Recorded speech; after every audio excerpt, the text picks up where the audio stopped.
All right. Hello, everyone. Welcome to the TorchGeo Deep Learning with Geospatial Data tutorial. Um, for those of you who don't know me, my name is Adam Stewart. I'm a postdoctoral researcher at the Technical University of Munich in the chair of data science for Earth observation, working with Professor Xiaoshang Zhu. And I'm also the creator of TorchGeo. I did my PhD at UIUC. I'm wearing my UIUC t-shirt today. Um, Nice. and for those of you who don't know, TorchGeo was actually in part sponsored by NCSA. So let me start sharing screen. This is a quick flashback to 3 years ago. I started Oh, I was working on like, it's I started working on TorchGeo development back in 2021 at an internship at the AI for Good research lab at Microsoft. And then when I left, it was actually NCSA that sponsored TorchGeo development. So this is me down here. I had New Frontiers graduate fellowship to continue developing TorchGeo and develop it for my thesis. So this is the humble beginnings of TorchGeo. I think back then in 2021, we had a very similar TorchGeo workshop with NCSA, and I think I had like 5 people come, and there were no questions, and I was very sad. But now we've got a lot more TorchGeo users, as you can see from our GitHub here. We've got close to 4,000 stars and over 100 contributors around the world who are developing TorchGeo. So it's evolved into a very big ecosystem. As we mentioned earlier, today we'll mostly have hands-on components for teaching you how to use TorchGeo. For all of these, you can find them on the TorchGeo homepage, github.com/torchgeo/torchgeo. So I'll give you a minute to type that in. And once you're on the homepage, if you scroll Yep. down to the README, there's a couple links that I want to point out that are really Cool. important. I just joined it. I just joined. Yep, I, welcome. So TorchGeo itself, what is TorchGeo? It's a PyTorch domain library. So basically, it's an extension for PyTorch that lets you work with geospatial data in the same way that you would with regular computer vision imagery, just like in Torch Vision. It's designed for both machine learning experts who want to work with geospatial data and remote sensing experts who want to explore machine learning. So I'm not assuming any prior experience in either of these fields. So a couple links here that are important. There's a button to join our Slack channel. There's a whole TorchGeo Slack workspace with about 500 TorchGeo users and developers and geospatial AI experts who can answer your questions. It's also a great place to share your own publications, your own data sets, or get help with your own research. So that's the Slack button. And then the one we're going to be using today is the documentation button down here. So I will click this. You can also directly type this in. It's just torchgeo.readthedocs.io. And this is the TorchGeo documentation website. So everything related to TorchGeo, how to use it, API documentation tutorials can all be found on this website. And these are the tutorials that we're going to walk through today. So we'll start with getting started. So all of these are Jupyter Notebook tutorials that you can run. I'll go through these in a minute. We did do a survey before to see who's registered for attending today and what prior experience they have. It seems like most people have some exposure to deep learning and geospatial data, but maybe not too much. So I'll briefly introduce Torch and Geo before spending more time on Torch Geo. So if I go to the Introduction to PyTorch tutorial, there's a couple buttons up top here. If you have a Google account, you can click this button and open the notebook in Google Colab, which is a Jupyter Notebook interface where you can connect to a GPU and run these kind of AI-based workflows. There's also a Lightning Studio button. I personally really like Lightning Studio, but I think more people in the audience have a Google account than have a Lightning account. So I'll show what things look like if you run it there. So if I click this button, I can see the tutorial and I can do a couple things. I can connect to Google Colab to run it, but I can also choose a GPU. So many of these tutorials benefit from being run on a GPU. If I click this little arrow next to connect, I can change runtime type. I can select a GPU, save, and then I can connect to a GPU. Now, with Google Colab, you can only have one GPU at a time. So if you click on yet another tutorial back here, you might find that you need to disconnect the previous runtime. You can also use your school GPU. You can use your laptop. TorchGeo works on anything that PyTorch works on. So even if you only have a CPU, you don't have any GPU, you can still do all of these tutorials. They just might be a little bit slower. Good question. Yes, if anyone else has questions, please ask in the chat. I'll try to keep track of those and answer those as they come in. Okay, so for anyone who came late, we started at github.com/torchgeo/torchgeo. That's the homepage. We clicked this button for documentation, and then we started the first tutorial on the TorchGeo documentation. So if I run this, it will take a minute to run. Luckily, I've already ran all of the tutorials for today ahead of time so that we don't need to waste any time. So this is the introduction to PyTorch. If you already know PyTorch and you know deep learning, feel free to tune out. We'll be back in 10 minutes with more geospatial specific things. So at the moment, let's just review some of the basics of PyTorch, some of the concepts, some of the things that you can play around with. First, we'll pip install TorchGeo, and that will install the latest release as of a week or two ago. This is actually the slowest part of the entire tutorial, so if you're running this, this might take a minute, but the rest of the tutorial should be relatively quick. We have some imports here. We're going to use the Cornea library for data augmentation. We've got some basic built-in PyTorch tools, and then we're actually going to use a little bit of TorchGeo without really showing off too much of the power of TorchGeo yet. So TorchGeo has a bunch of built-in data sets, such as this Eurosat data set, and a bunch of built-in models that have been pre-trained on satellite imagery. TorchGeo is actually the first library to include any pre-trained foundation models for satellite imagery. I'm assuming most people are familiar with what AI and machine learning and deep learning is, but if not, feel free to slow down and read through some of these things. But the really important concepts are the data sets and the models. So whenever we're doing machine learning, we have to learn from example. That means we need examples. So we have data sets composed of inputs and expected outputs, and usually thousands or even millions of these examples. We're going to be using the Eurosat 100 dataset. This is just a toy dataset. It only has 100 images out of the full Eurosat dataset, and there's 10 classes in total. So the goal is for any particular image to try to predict the land cover class of that image. So very, very simple dataset, but very easy and good for explanation for simple deep learning.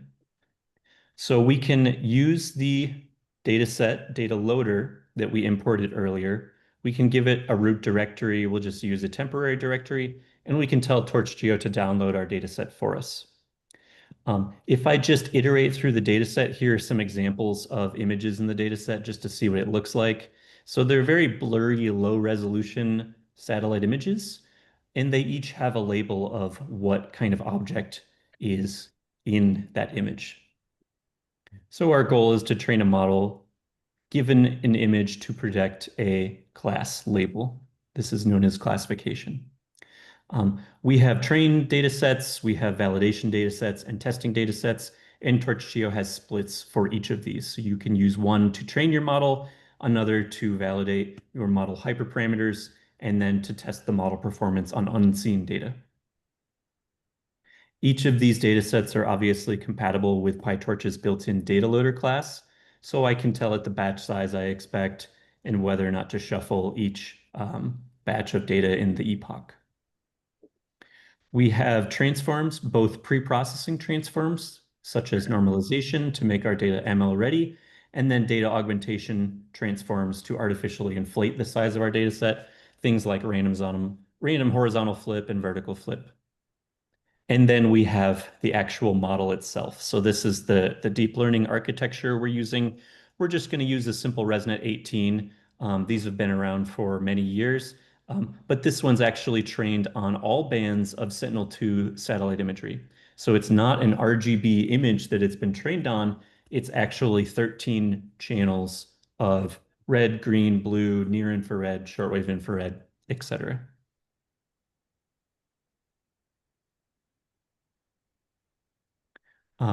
We'll choose a cross entropy loss for our loss function, basically to measure the amount of mistakes that we make. And then we'll choose stochastic gradient descent for a simple optimizer. There are much fancier optimizers you can use here, such as Atom, but for the sake of testing, we're just going to use a simple one. Finally, all of these things can be run more quickly on a GPU. So if you have access to one, you can use an NVIDIA GPU with CUDA. If you're on Mac OS, you can use MPS for the Metal Performance Shader. If you're on an AMD GPU, you can use ROCm. But all of these Google Colab images are all NVIDIA GPUs. So CUDA is the device that we'll use today. So those are all the basic components. You have your data sets, your models, your data loaders, your transforms. These are the components in every deep learning pipeline. And then here is the actual pipeline itself. So if I would like to train a model, I would set the model for training mode.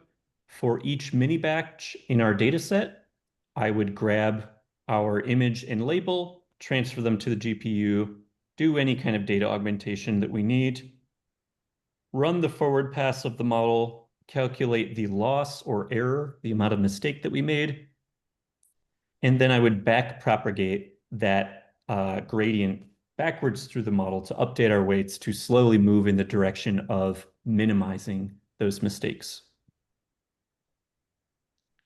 We can then evaluate our code like so. So we have model.eval,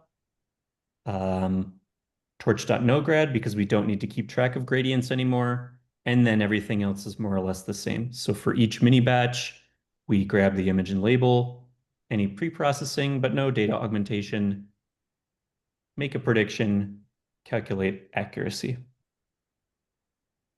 And this is what you get when you run this loop for 100 epochs. So basically just run train on the train data set and evaluate on the validation data set. At epoch 0, we start off with a lot of loss and our accuracy is 0%. That's not very good. We would expect to get at least 10% for random guessing because there's about 10 classes to predict. So as we improve, you can see that the accuracy is increasing over time during validation. So loss is decreasing, validation accuracy is increasing. It starts to plateau around 70 to 75%. And then we can also run the same thing on our test data set. And it turns out we get lucky with our train val test split and we get 90% accuracy on our test data. Now note that this is just a toy example. There's only 100 images in this data set. 60 of those are being used for training, 20 for validation, and 20 for testing. So with only 60 labeled images and a model that's been pre-trained on Sentinel-2 satellite imagery, we can already get somewhere between 70 and 90% accuracy on this simple classification task. So for most of you who know deep learning, this is all review. You know all of these components. This is nothing too fancy yet. If you are new to deep learning and this is your first time seeing PyTorch, I probably went very quickly and you are very concerned about the rest of the tutorial. Please don't worry, you don't need to know all of these details, but you will see these again. If you want to learn more, here are some really good tutorials for learning PyTorch, and I would also highly recommend a deep learning or machine learning course if you can find one, and there's many at UIUC. All right, any questions on the PyTorch tutorial? Is there a pre-processing normalization you prefer, or does it vary with the goal? That is a fantastic question. So normalization depends a lot on two things. If you are training a model from scratch, you get a lot more flexibility. You can choose whatever normalization you prefer. Most people either do min-max normalization, where all of the images are normalized between 0 and 1, or they'll do mean plus or minus standard deviation, where you subtract the mean, divide by the standard deviation, and everything is 0 plus or minus 1 standard deviation. So those are the most common normalizations that people use. If you are using a pre-trained model, which is exactly what we're doing in this case, you actually have to use the normalization that this model was trained with. And this is a little bit tricky because it depends on where your image data comes from. So if I download a raw Sentinel-2 image, it's not, between 0 and 1. It's not between 0 and 255. It's actually uint 16, or sometimes even float 32 for Sentinel-1. So these numbers can range quite a bit. You would still have to normalize that down to 0 to 1. And that's exactly what we're doing in this case. We're dividing by 10,000, which is approximately somewhere near the 95th percentile, just to get it approximately to that 0 to 1 range. So we have to do this because that's what this model was trained with. But if we were training without pre-trained weights, we could do other forms of normalization too. All right, I don't see any other questions in the chat. So let's switch gears a little bit and talk about geospatial data.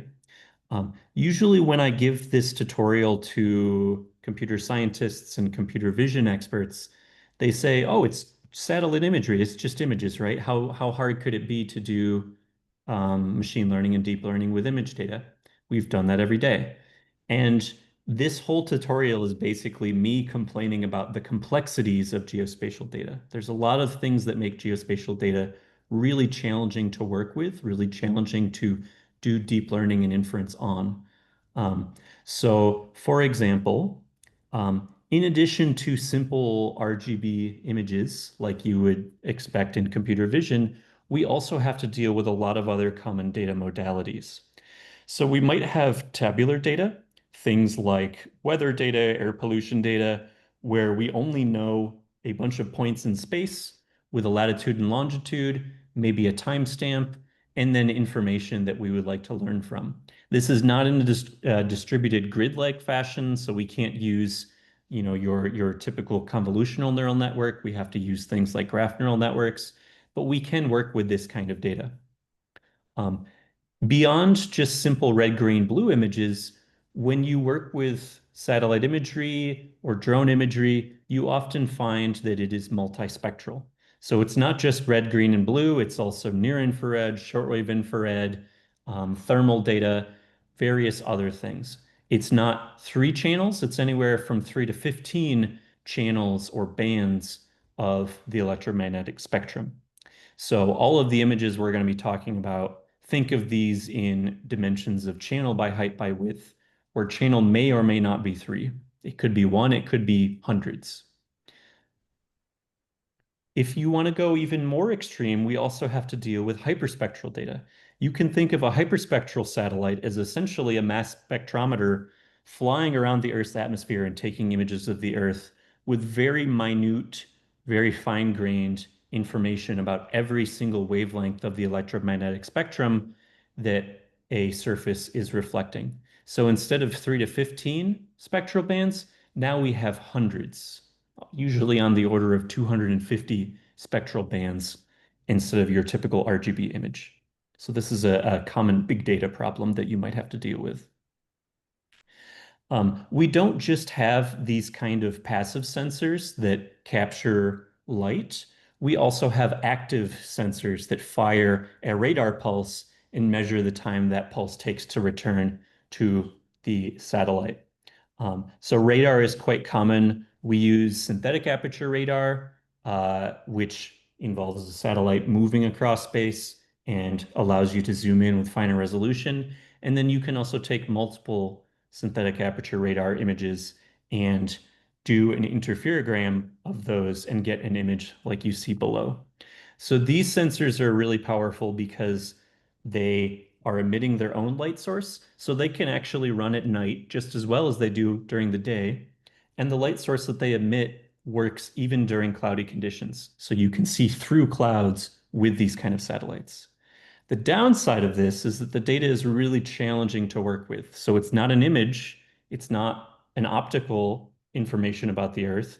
It is a phase and an amplitude. So it's actually a complex number, and there's many different ways you can work with this data and get it to be in a machine learning ready format. So this is one of the more challenging things that's kind of unique to Earth observation. And then beyond these kind of 2D image products, we also have 3D point clouds, such as from LiDAR sensors. These are commonly used in a lot of different application domains, from meteorology to geodesy to forestry. So you can get 3D point clouds of cities, of forests, of ancient cities in forests if you're studying archaeology. So this is also quite unique and challenging. So those are all the different data modalities that we need to support. The other thing that's really complicated with remote sensing data is the resolution. Now, for anyone coming from computer vision domain, resolution usually refers to the size of the image, the number of pixels. In remote sensing, resolution refers to the ground sample distance, so the size in meters of each pixel in the image. So there's many different forms of resolution. The most obvious one is spatial resolution. So you can have different satellites with different spatial resolutions, anything from MODIS to GOES satellite imageries that get you somewhere from 250 meters per pixel all the way up to 2 kilometers per pixel. You can have medium resolution satellites like Sentinel-2 or Landsat that are on the order of 10 to 30 meters per pixel. And then you can get high resolution or even very high resolution satellite imagery going all the way down to 30 centimeters per pixel. You can even fly a drone, and that drone can be as low to the surface as you want. So you can imagine that the types of images that you're going to see with 2 kilometers per pixel versus centimeters per pixel, they're going to look very different. The models that you're trained are going to extract very different features. You can't easily train a model on one satellite and switch to another satellite. Um, the other thing that I think is kind of fun is, unfortunately, pixels are not always square with satellite imagery. So there are many satellites like OCO2 where the pixels are actually rectangles, and you need to resample them to be in a square grid if you want that for your model. So spatial resolution is a bit complicated. We also have to deal with the temporal resolution, the repeat period. So there's many different kinds of satellites. This image you see below is a geostationary satellite, where the satellite happens to be revolving around the Earth at the same rate that the Earth rotates. And as a result, it more or less hovers over one location. This will give you more or less continuous video imagery of the Earth. This is commonly used for things like weather and communication satellites, but this is not the only orbit that you can have. Actually, more common in Earth observation is a polar or sun-synchronous orbit, where the satellite goes around the polar axis instead and essentially takes images at the exact same time of day, but covers the entire Earth. And that might have a repeat period of 1 to 2 weeks, depending on the size of the image that it's capturing. You can also have annual imagery for aerial or drone data, or even static products where no one's bothered to generate this data again. And you have to be able to mix data with all of these different temporal resolutions. There's also the spectral resolution. So like I said, we're not just looking at the red, green, blue components of the electromagnetic spectrum. We're looking at wavelengths far outside of that, including shortwave infrared, near infrared, shortwave infrared, all the way down to thermal. This is a comparison between Landsat 7, Landsat 8, and Sentinel-2. You can see that these three multispectral satellites have completely different numbers of spectral bands, but also wavelengths for each band and bandwidths for those bands. So they're all capturing very unique information And you might want to do something like multimodal data fusion to combine the benefits of multiple different satellites to get higher accuracy. So this is another challenging feature of this data. Finally, let's say that you've figured out all of these complexities. I am not done. There's much more challenges remaining. Uh, what about file formats? So in computer vision, we have PNGs and JPEGs, and that's pretty much it. Like there's others, but they're not very commonly used. Most of the data sets that you need to work with are in one of these easy to use formats. Um, Geospatial data, for whatever reason, every satellite provider likes to make their own data format. Every company makes their own data format, and you need to be able to convert between all of these formats. Luckily, there's a library for this. It's called GDAL, Geographic Data Abstraction Library, and that supports over 200 different file formats alone. There are both raster files and vector files, which I'll show later.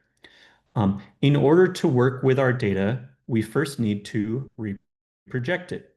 So you've probably seen this map of the Earth before. This is what you get when you go on Google Maps, and this is known as a Mercator projection. Now, Mercator is an equal angle projection, but not an equal area projection. So the shape of all of these land masses, these continents, these countries looks correct. Unfortunately, the area is not correct. So right now it looks like Africa and Greenland are approximately the same size. This is Albers equal area. This is an equal area projection, but not an equal angle projection. This is the actual area of Greenland. Africa is 15 times larger than Greenland. It's just this distorted projection that we've been looking at. So the Earth is three-dimensional. We need a way to stretch that three-dimensional surface onto a 2D image. So we have to project it down to one of these coordinate reference systems. There's many more out there that sacrifice a little bit of space and a little bit of angle to get the best of both worlds and avoid distortion on land masses or on oceans or things. There's actually thousands of different coordinate reference systems. If you're combining data from different satellites, they might all be in a different coordinate reference system. And if you don't reproject them, they're not going to line up. They're going to be warped and distorted with respect to each other. Here's an example of what happens when you do this incorrectly. So even if you grab an image from the same location on Earth in all of these different coordinate reference systems, you get this image on the top where every image is rotated with respect to each other. It's in a different coordinate reference system. Each pixel is not lined up. If you correctly reproject and resample all of these to the same resolution, to the same coordinate reference system, then you can start doing machine learning. How do you do this? You get a PhD in GIS and you learn about tools like GDAL and how to use them from the command line, what an EPSG is, what 5070 means, what 4326 means, and you reproject every file one at a time to a new coordinate reference system. If you want to resample to a new resolution, let's say one of your images is 10 meters per pixel and the other is 30 meters per pixel, you can resample them using this same command using -tr. If your images are in the same coordinate reference system and have the same resolution, you are still not done because you could have images that are shifted by half a pixel, and then you don't have pixels that are aligned with each other. So you can use what are called target aligned pixels with the -tip flag, and then finally you have something that starts to look correct. We don't only deal with images in remote sensing, so we have these common raster file formats. These are some of the more common ones in computer vision, but we also have things like GeoTIFFs and various other file formats in remote sensing.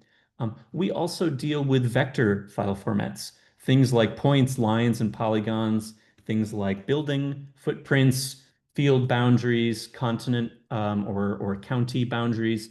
These are vector file formats such as ESRI shapefile, etc. And we might need to rasterize these in order to train a model to do pixel-wise classification or semantic segmentation. So then now you need to learn how to use GL rasterize, specify the resolution, specify the attribute you want to burn in, which layer of the data set you want to use, etc. So hopefully I've convinced you that geospatial data is a nightmare. Basically, before TorchGeo existed, it kind of felt like you needed a PhD in machine learning and a PhD in GIS in order to do anything at the intersection of these two fields. One of the goals of TorchGeo was to make all of this easier so that regardless of your level of expertise, you can still do really powerful things with geospatial data. If you want to learn more about geospatial data, here's a bunch of documentation on this. But I think I've made my point that this data is very complex. Let me close a couple of these. Okay, now let's get to TorchGeo. Where does TorchGeo come in? What makes TorchGeo special? First, we install TorchGeo like before, and we have some imports here. So similar imports we saw before. This is the regular PyTorch data loader class. But now we're importing a bunch more things from TorchGeo. We've got some data sets, which I'll explain in a second. And we have a sampler, which you've probably not seen before because it's not commonly used in PyTorch, but it is a PyTorch feature. And let's start with a common application in geospatial machine learning, which is land cover mapping. Basically, you have a bunch of images and you have a map. And your goal is to train a model to reproduce this map so that if you take your model to a new place on Earth, you can make a new map for free without having to label anything yourself. This is referred to as semantic segmentation in the machine learning community, or land cover mapping, crop type classification, etc., in the geospatial remote sensing community. This is a very broad class of applications. It really doesn't matter what your image is or what your labels or mask are. So your images could be from a satellite, they could be from a drone, they could be from a aerial aircraft, they could be RGB, multispectral, hyperspectral, SAR, etc. And your labels could be agriculture, land use, building versus not building, building damaged versus building not damaged if you're doing change detection. So this is a very broad class of problems in geospatial AI. Now, to make this example more concrete, let's imagine a scenario in which you've got a bunch of Landsat 7 and Landsat 8 images. So these are large images from the Landsat satellite. It's like 10,000 pixels by 10,000 pixels each. And you have the cropland data layer, which is a mask labeling every pixel for the United States, what type of agriculture or non-agriculture is here. Now, what kind of challenges might you face if you want to train a model to go from Landsat imagery to agricultural maps? You might have hundreds or even thousands of partially overlapping Landsat images that you need to mosaic together. So again, you have to go back to GDAL and figure out how to use GDAL mosaic.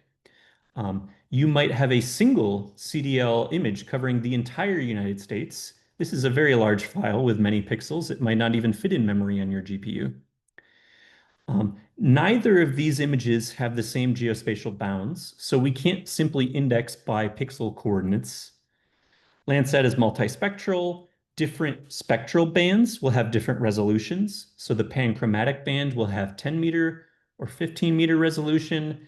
The thermal band might have 60-meter resolution, and then all the rest will be 30 meters per pixel. Now, Landsat 7 and Landsat 8, they sound like they're friends, but they're actually quite different. So there's a ton of differences between Landsat 7 and 8. You can't combine them together naively. They have a different number of spectral bands, they have a different count of spectral bands, and they're not really measuring the same thing. Landsat and CDL might have a different coordinate reference system, a different projection. So one might be in Mercator or one might be in Albers equal area. In fact, every single Landsat file might have a different CRS, especially if you're using something like UTM zones.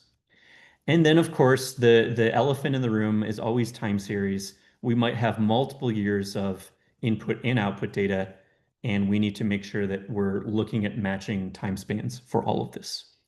So this is an absolute nightmare. This usually takes a new PhD student somewhere on the order of 6 months to 2 years to figure out how to deal with all these challenges and really get started on the actual machine learning application. There's a lot of work involved in pre-processing, in studying these different inputs and understanding how they work before you can actually do any deep learning. Here's an image to kind of illustrate what we're describing here. So we've got 1 or 10,000 Landsat scenes from Landsat 8 or 7 or 9. And we've got a cropland data layer. This is for Virginia, but it could be for the entire US. They have completely different extent. They also have a different EPSG. That's the coordinate reference system. So if you zoom in, you can see one is rotated with respect to another. There's certain places where we have both an image and a label. And then there's also places where we only have an image and we only have a label. So we have to be careful to avoid those places. But our end goal is to sample these small image patches, C and D, from our data set so that we can train a model to go from C to D. So how do we do this with TorchGeo? What is the TorchGeo solution for this horrible, awful problem that we found ourselves in? In TorchGeo, there's two different classes of data sets. Non-geo dataset is essentially identical to the kind of data sets that you would see in Torch Vision. These are for curated ML-ready benchmark data sets where either there is no geospatial metadata or we don't need it because we already have pairs of inputs and outputs. We don't need to worry about the geospatial bounds.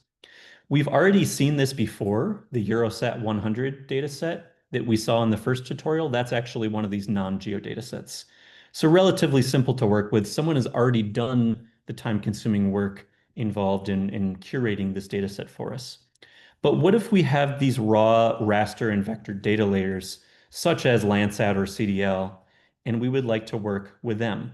There we actually do need this geospatial metadata to know where we're even allowed to sample from, how to reproject these things, how to load these different files. So I'll start with Landsat. We're going to download a couple Landsat 7 and 8 scenes, and we're going to pass them to built-in data loaders within TorchGeo. So we've got some smaller data sets here that download relatively quickly. We'll just download those. And here is where we're actually creating our Landsat data set. We give it a list of paths. This can either be a single directory, in which case TorchGeo will recursively search for things that look like Landsat 7 files, or it can be a list of specific files that we want to use, or it can even be a list of remote resources on AWS or Azure or GCP, any other cloud storage location. Now we're also giving it a list of spectral bands. You'll note that Landsat 7, we're using bands 1, 2, 3, 4, 5, not 6, because that's a thermal band, and then band 7. But when we jump to Landsat 8, we're skipping band 1 because in Landsat 8, band 1 is unique.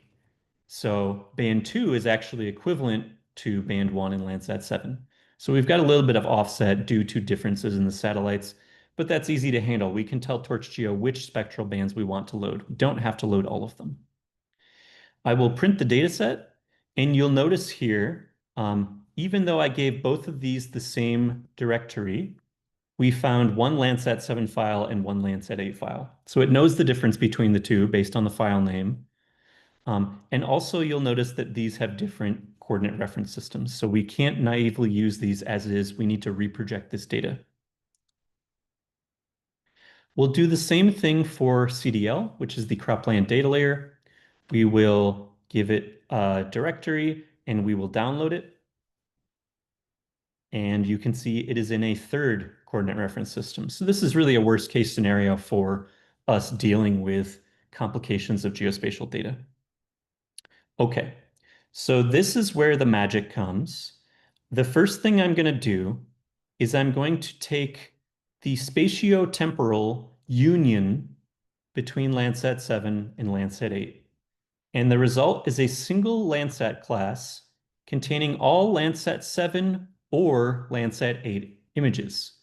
Because I've made the bands compatible, I don't necessarily care which satellite it came from. I just want any Landsat image.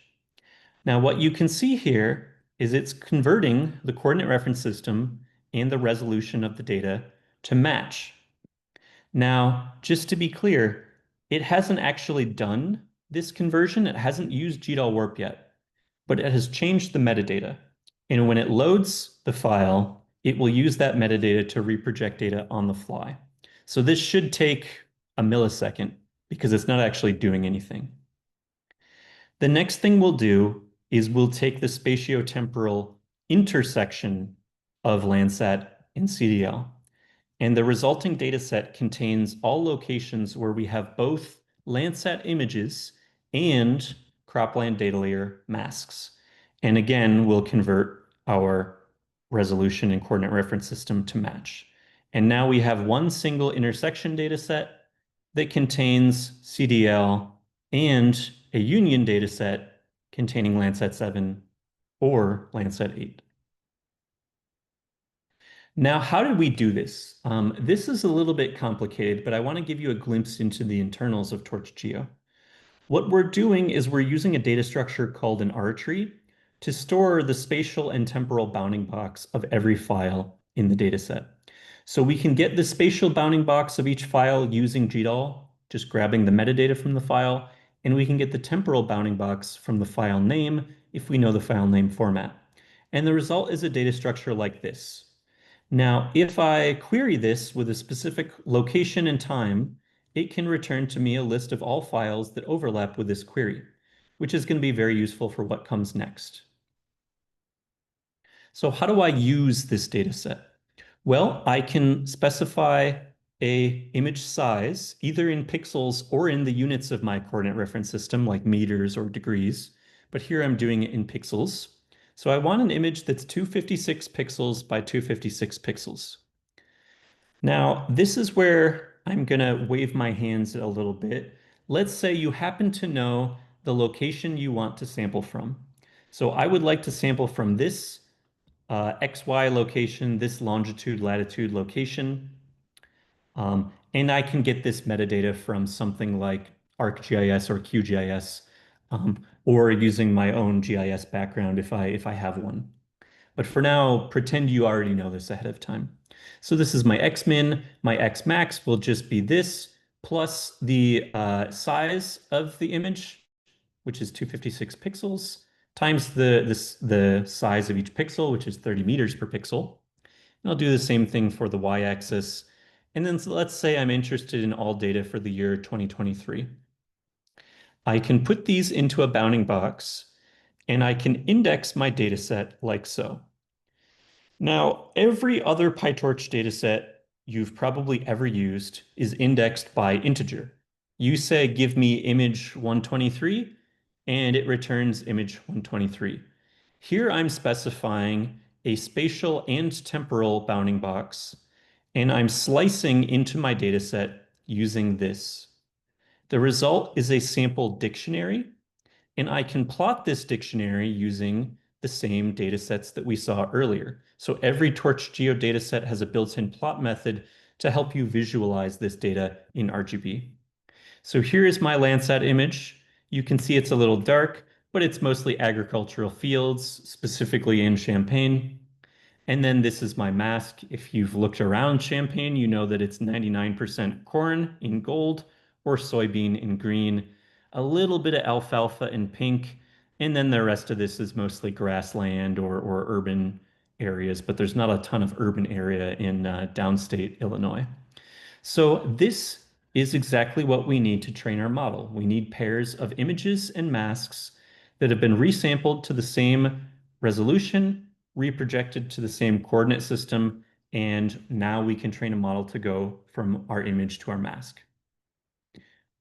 Again, we're using windowed reading, so we only read a very small portion of the entire file into memory. We don't load the entire CDL image for the entire US. And we also reproject all of our data on the fly. So we reproject it to the coordinate reference system and the resolution of the first data set. but you can override this if you want a specific coordinate reference system.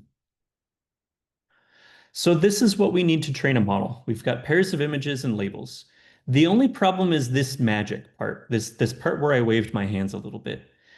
I can probably teach you how to get these numbers given 15 minutes.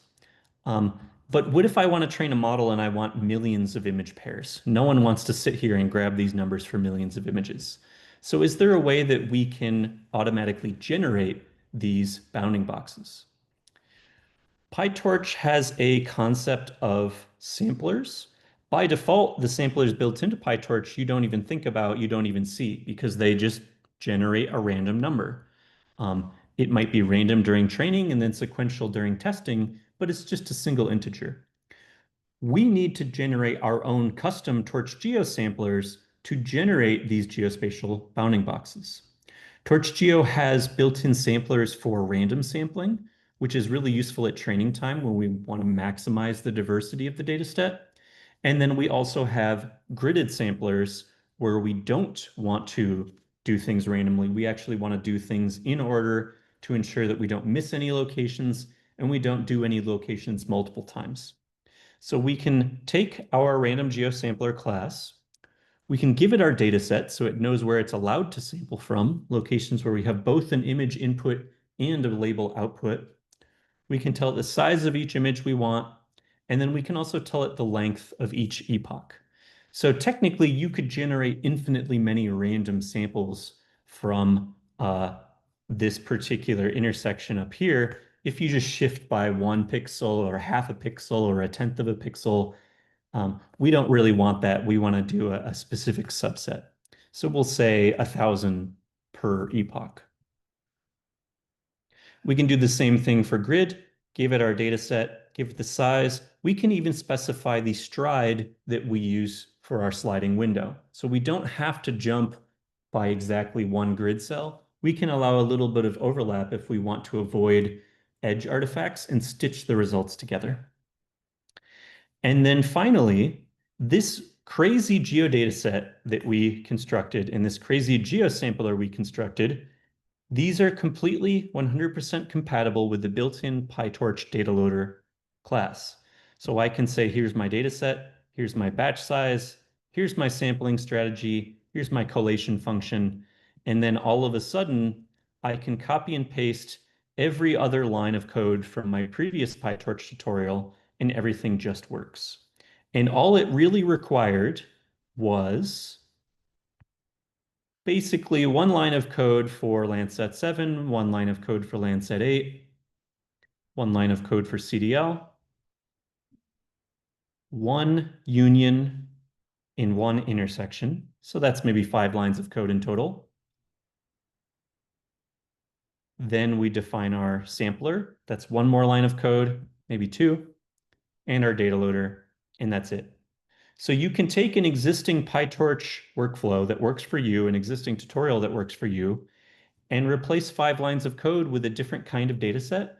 And now you can work with geospatial data without having to understand any of the details of coordinate reference systems, of satellite imagery, of file formats, of reprojection, of block size, of compression, of any of these other things that we talked about that make working with geospatial data complex. And this is the main power of TorchGeo. This is the main thing that TorchGeo enables that you couldn't really do easily before. I'll pause here to give people time to ask questions. This is usually where people start saying, oh, can I do this? Can I do that? We've got many more tutorials to come, but I want to give people some time to think. And also me time to breathe.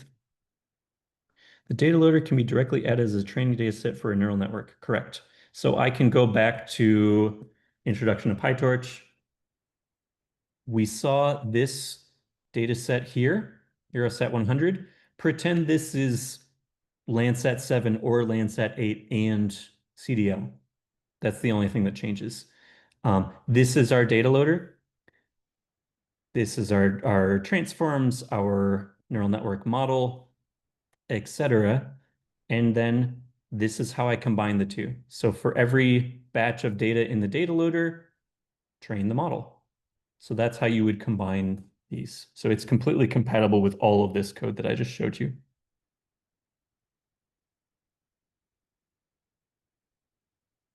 Real life scenario where Landsat 7 and 8 will need to be combined.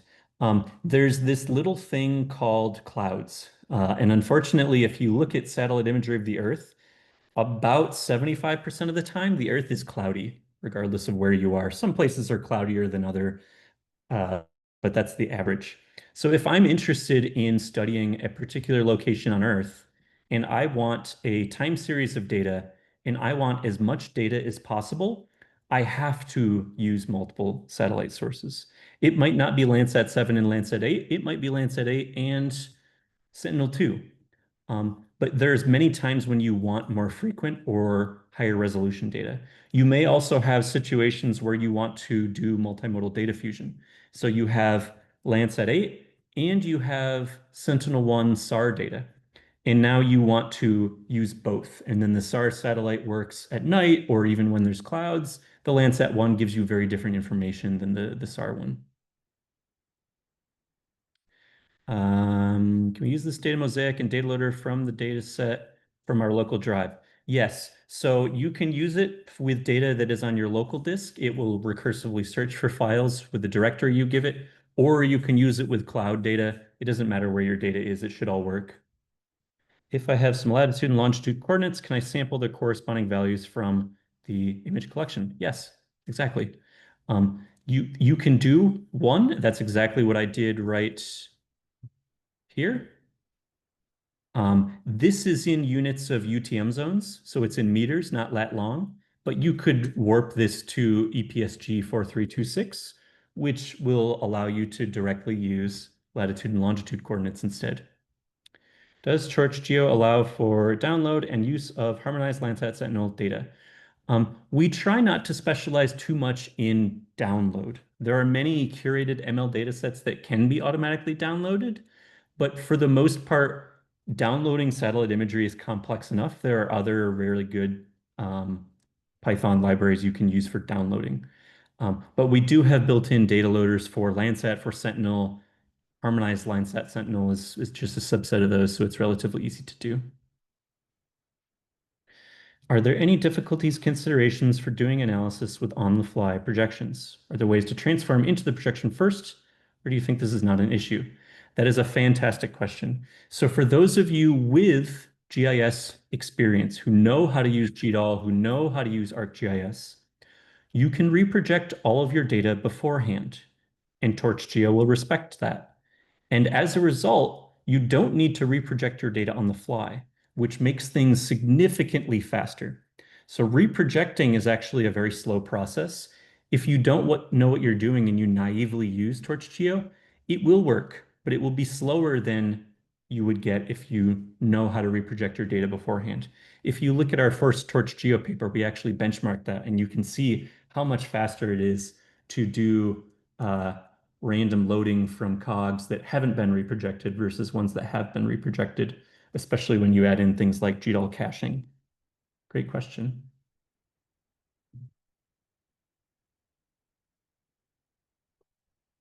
Okay. I think the questions in the chat are starting to slow down, so I'm going to move on to the next tutorial.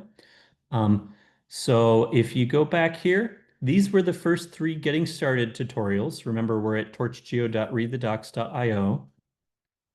I am going to move on now to basic usage. Now we've seen TorchGeo. What can we do with TorchGeo? So there's a bunch of different tutorials here that I'm going to walk you through. So let me close a couple of these to make room. Okay, transforms. This is the pre-processing, the data augmentation, the normalization, the random flips and rotations and crops and all of that good stuff. How does this work within TorchGeo? For the most part, we're currently using Cornea for all of our transformations. Cornea is a library built on top of PyTorch where all of the augmentations are implemented directly in PyTorch. If you want to make your own custom transformation, you can. This is exactly what it would look like. So we can import this base class, and we could say, instead of doing mean standard deviation normalization, we're going to do min-max normalization. So here's my custom augmentation to do that instead. So you give it a list of minimums and a list of maximums for each spectral band, and then it applies the augmentation during the forward pass. We can calculate these for our sentinel imagery. You can see different spectral bands have very different minimum values and maximum values. So the range of these numbers varies quite a bit depending on which spectral band you're looking at. And then if you're not familiar with Sentinel-2, these are actually the names of these different spectral bands. So band 1 is coastal aerosol, blue, green, red, not red, green, blue.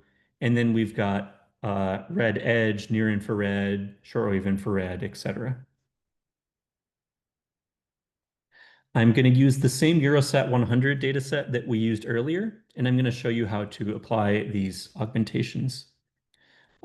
So first, we can get a single image from our dataset. Remember, we're back to this non-geo dataset, so we can sample by number. We can just say, give me image and label 0, and it will return those. So the first image here is a lib image of cropland. I can do an entire mini batch of data as well. So now I have 4 images, each with 13 channels, 64 by 64 pixels.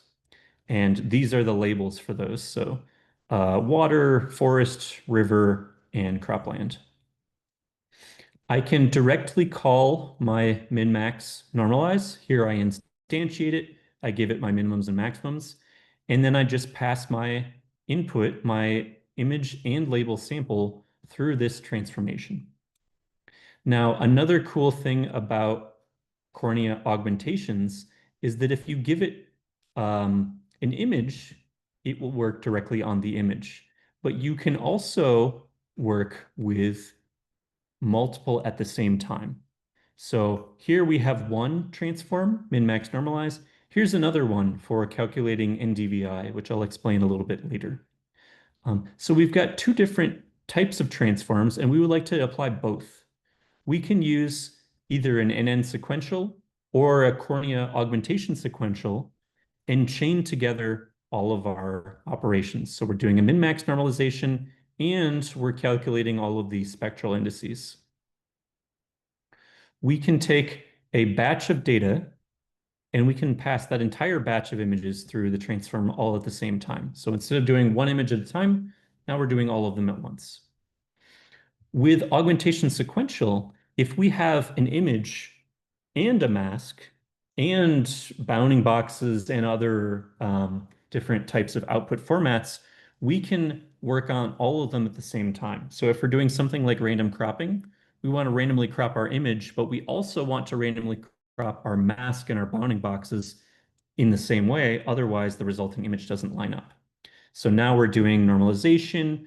We're doing random horizontal flip 50% of the time, vertical flip 50% of the time, but we're guaranteeing that both our image and any other metadata is also flipped or rotated or cropped in the same way.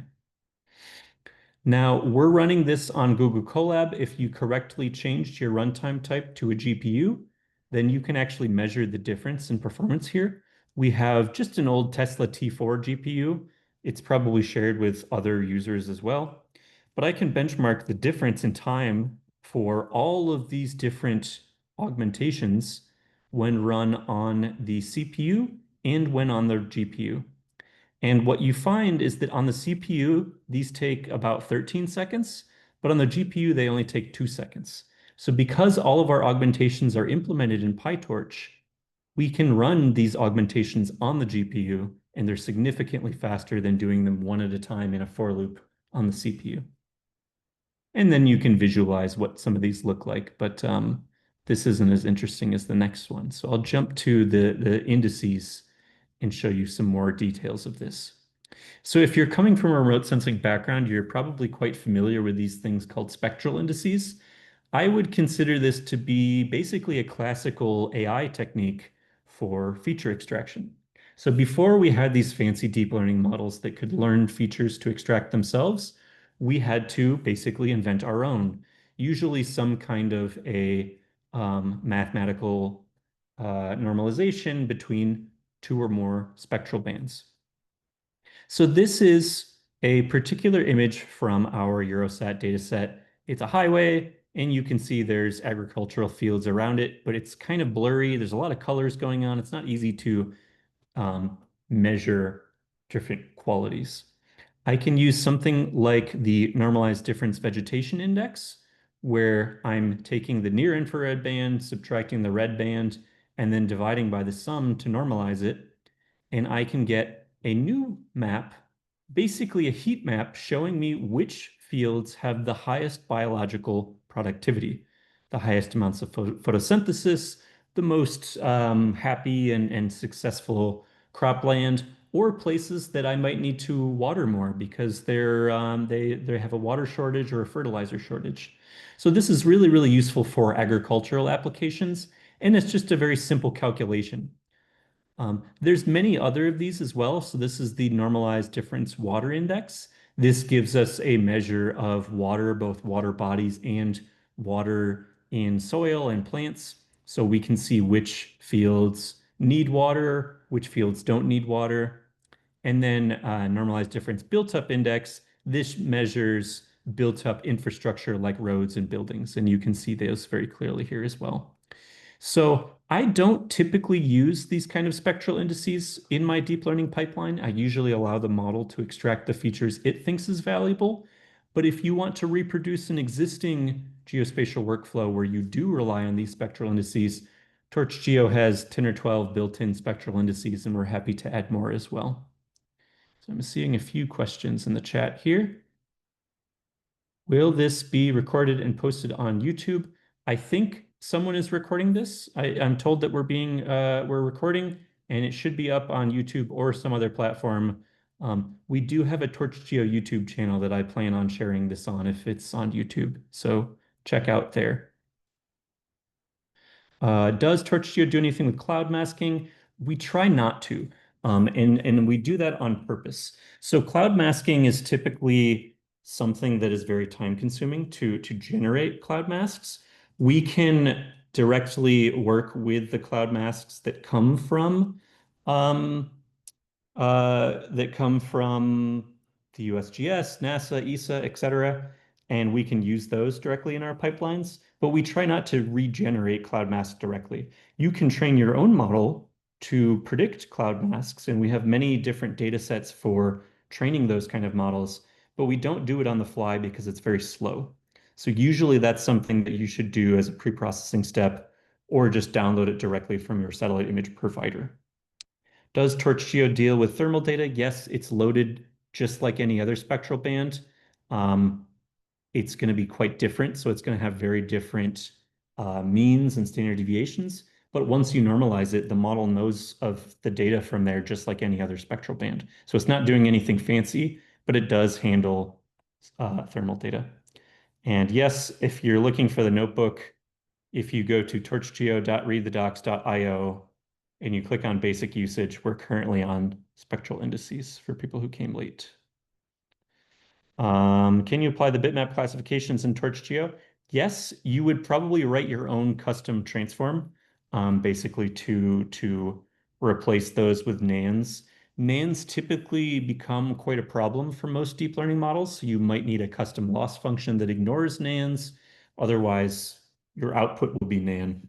But there's no reason that we can't use that bitmap to mask out or remove or just zero out certain locations in the image where we know the data is not reliable.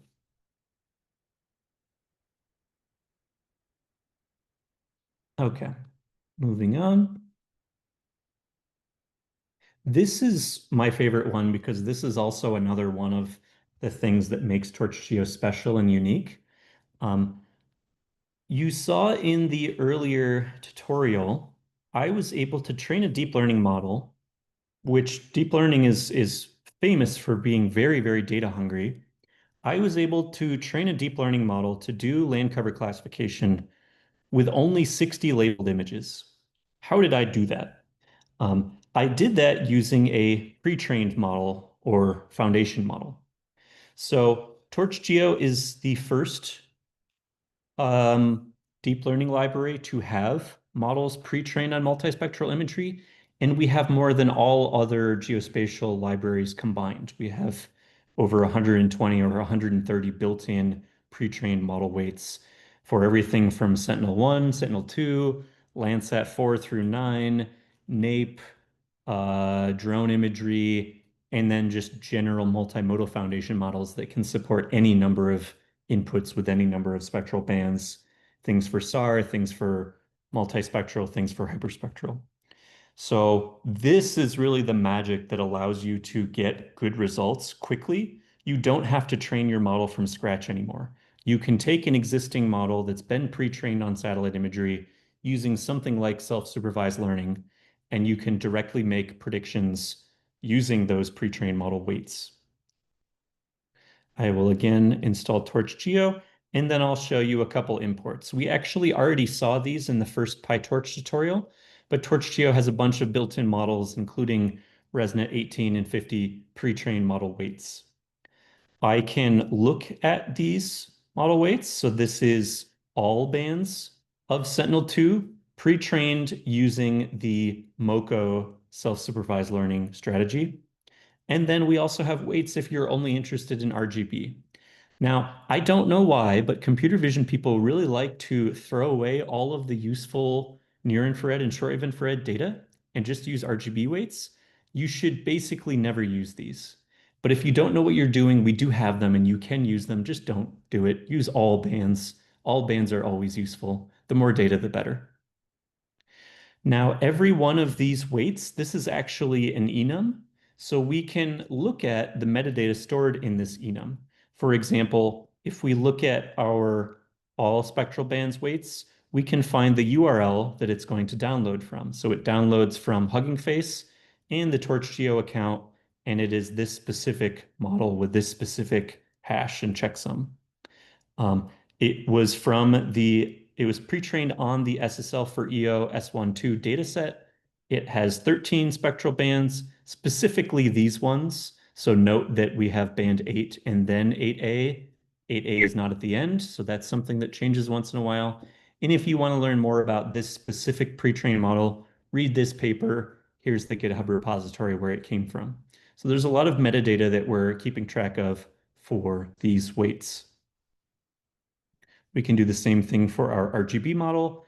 It is red, green, blue, bands 4, 3, and 2, 3 channels, not 13. So that's a difference, and it's also a different URL, obviously. But otherwise, it's from the same data set, the same paper. How do we use these models? We already did this earlier. We can take our ResNet 18 data loader and give it the model weights that we want, specifically these ones, and it will automatically download these for us. It will checksum them for us, and it will use them. You can also, of course, download them yourself and transfer them to an air-gapped network without internet access and use them there as well. That's completely fine. What is TorchGeo doing? It's really just wrapping around TIM. So this is the PyTorch image library. It's got tons of models for image deep learning. So ResNets, vision transformers, et cetera. It's got like 800 different models built in. All of these you can just directly load yourself. So you could just say tim.create model, ResNet 18, 13 input channels, 10 output classes, and then load the dictionary itself. This is the same thing as this. That's the magic behind the scenes. I think I saw one question. Does TorchGeo currently support the use of various foundation models? A fantastic question. If I go back to our documentation, I'll actually highlight the torchgeo.models page. We have a ton of built-in model architectures, but if I go down here to pre-trained weights, you can see all of the foundation models that TorchGeo currently has. So there's one specific to Landsat. These are ones that I trained for Landsats 4 and 5, for Landsat 7, for Landsat 8 and 9, both for top of atmosphere and surface reflectance with various SSL techniques. And you can see some of the performance metrics to get an idea of which one is more accurate than another. So that's all the models just for Landsat. We also have some for NAPE. So this is high resolution aerial RGB imagery, about 1 meter per pixel. We have ones for Sentinel-1. So this is actual synthetic aperture radar. We've pre-trained a bunch of ResNets and vision transformers and SWIN transformers on these. So you can see them all here. You can also see the license that they're shared under if that's something you need to worry about, like in a commercial setting. There's Sentinel-2 ones for ResNet 18, for 50, for 152, Vision Transformer small, base, large, huge, etc. So a lot for Sentinel-2. So these are kind of unimodal foundation models. These are large models that have been pre-trained on millions of images using self-supervised learning, and they're generic enough that they can handle any downstream application task. You just have to fine tune them on a small amount of data, like the 60 images that we saw earlier. Now, there's a newer generation of what I call multimodal or sensor agnostic foundation models. These are ones that handle any type of input. So, for example, DOFA was really one of the first of these. It uses what is called a hypernetwork to dynamically generate the first layer of the neural network, depending on the wavelengths that you give it. So, this single model, this single set of pre-trained weights, can be given RGB imagery, high resolution, low resolution, SAR data, multispectral data, or hyperspectral data. And the model will know what to do if you tell it which wavelengths that data has, and it will map it into a space. We did some tests on this, and it actually works better than a lot of existing foundation models on Landsat, which it's never seen before during training. So that was one of the first. There's many others as well. Copernicus is another really powerful one where we not only support all of these um, data modalities that DOFA can, we also support text inputs. So for instance, you could give it a bunch of images and you could give it a digital elevation model or a vegetation index. You would tell it the wavelength of all of your optical data, and then you would describe in human text the actual labels for things like elevation or slope or things like that, and it will dynamically generate that first layer just like DOFA does. There's many others here, so some are explicitly designed for various different spatial resolutions, some are designed for different temporal resolutions, and then some are designed for multiple spectral resolutions. And all of these are distributed via TorchGeo, both the model code and the actual model weights as well. What do you mean by self-supervised? Save that question to the end. I have slides to answer this, but it does take some time to explain. For now, assume that I am training a model without labels. I have millions of images, but I don't have millions of labels, but I still want to train a model. That's how all of these models are for the most part trained, and that also makes them very generic. They're not hard-coded to one specific application. What do explicit and implicit mean for different columns? So if my model can explicitly handle multiple different spatial resolutions, like it has features that allow it to keep track of spatial resolution and remap things, then I would consider it explicit. If I happen to train it on images that have different resolutions, I would call that implicit. So it's flexibility in spatial or temporal resolution within the model architecture or just within the training data. Can we clip our own data according to our custom shapefile size on the fly while loading? Yes. So that, where was it? If we go back here and here, you remember this magical sampler thing that we described earlier. So in this sampler, I go to torchgeo.samplers and I look at the documentation there. I can specify the data set, the size, the length, but I can also specify the region of interest. So if I have a simple bounding box, I can pass in that bounding box. We also have splitters. So if I go to the data sets and I look at the utilities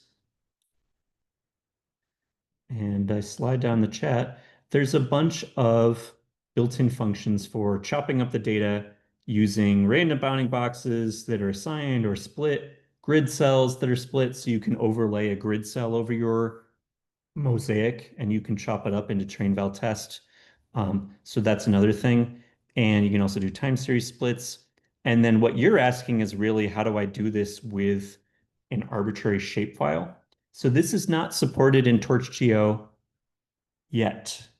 But if you wait 3 or 4 days, I'm about to make a TorchGeo 0.8 release, which adds the exact feature you're looking for, where you can directly input any shapely polygon or multi-polygon for this ROI, and it will only allow sampling within that polygon. So I think that's the exact feature you're looking for. Look out for that feature in the next release in a few days, unless something goes horribly wrong and it takes me a couple weeks, but it should be very soon. It's on main, it's merged, it worked great, it's tested. Okay. So let me close a couple things.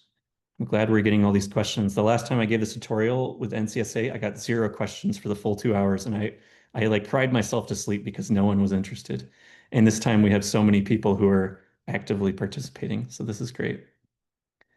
Okay, so that was our pre-trained weights.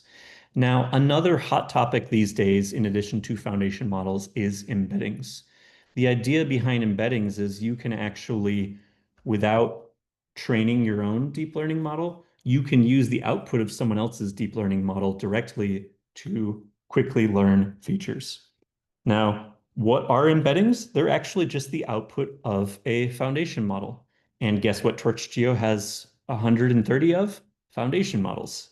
So we can take a couple of these foundation models, including DOFA, which I just talked about, and some of the old ResNet 18 models, and we can directly use these to make our own embeddings for any location of interest. So I will take something called a data module, which I will explain later, but basically just a collection of data. This is our same Eurosat 100 data set.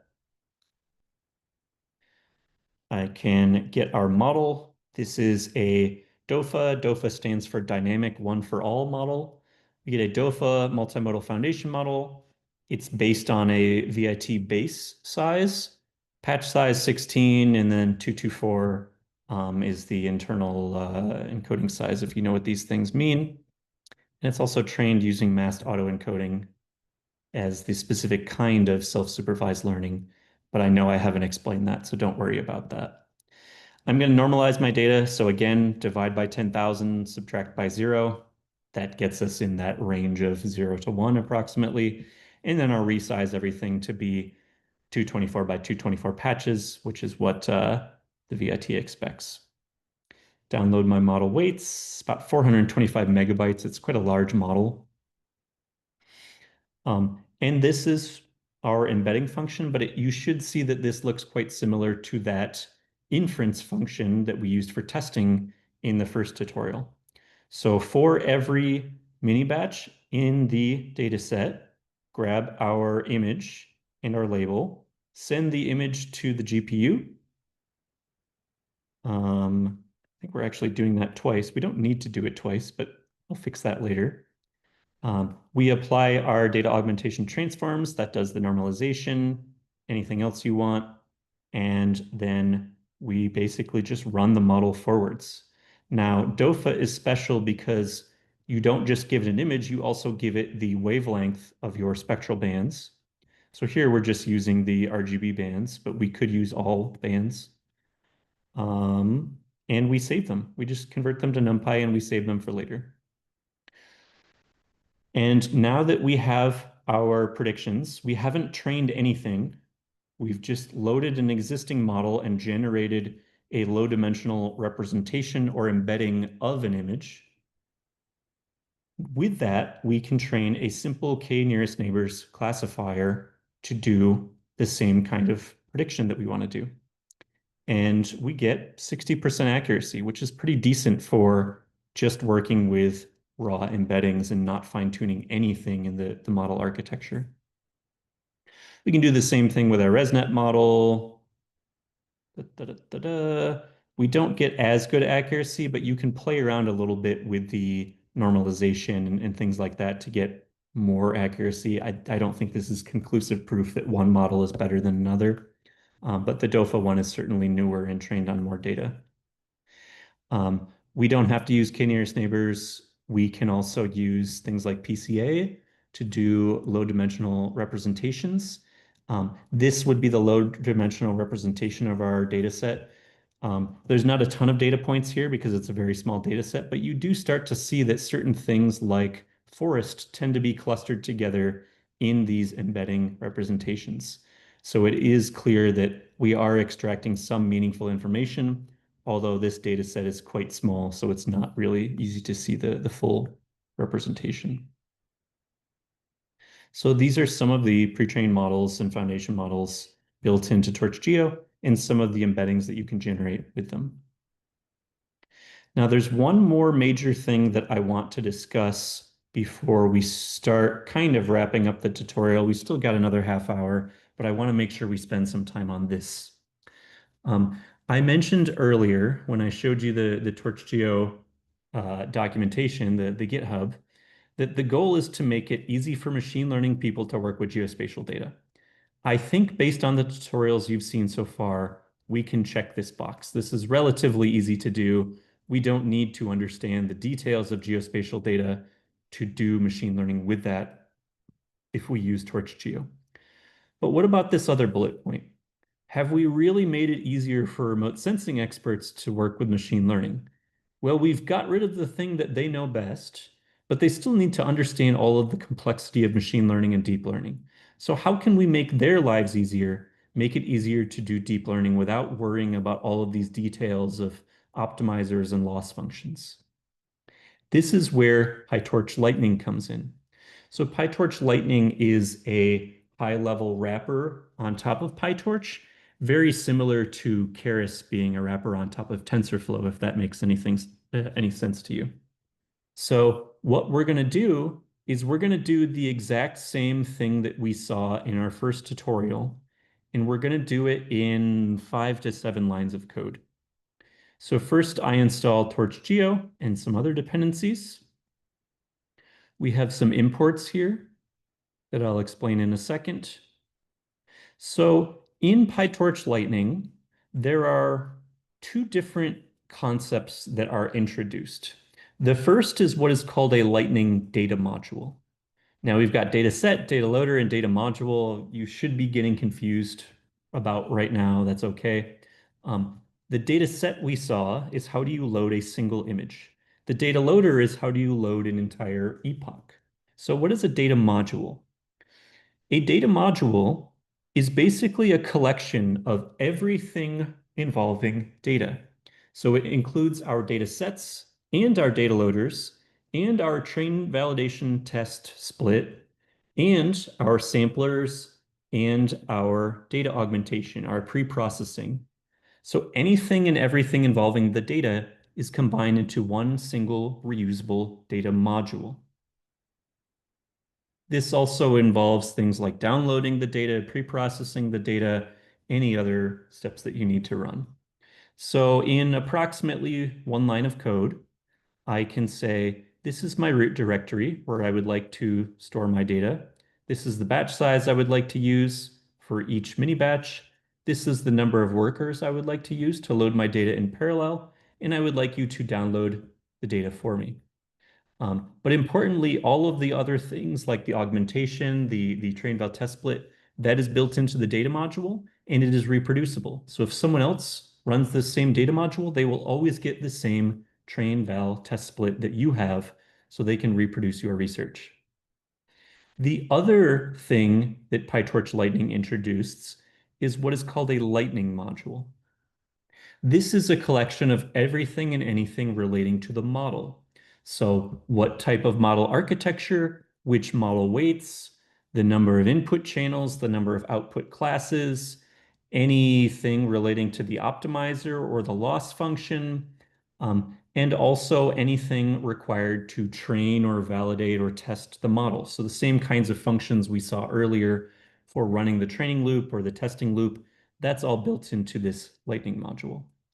Now, TorchGeo has built-in data modules for many of the curated ML-ready benchmark datasets, and it has Lightning modules for many of the applications that you might want to solve, including classification, regression, semantic segmentation, so classification on each pixel, pixel-wise regression, so regression on each pixel, object detection, instance segmentation, change detection, several different self-supervised learning techniques like MoCo, SimClear, BYOL, basically anything and everything you might want to do with vision data, we have native support for that, and you don't need to worry about it. You just write one line of code that says, this is the model I want to use. I want to use it for classification. You don't need to worry about the rest of the details. So we've got one line of code for our data module, one line of code for our application, our classification task.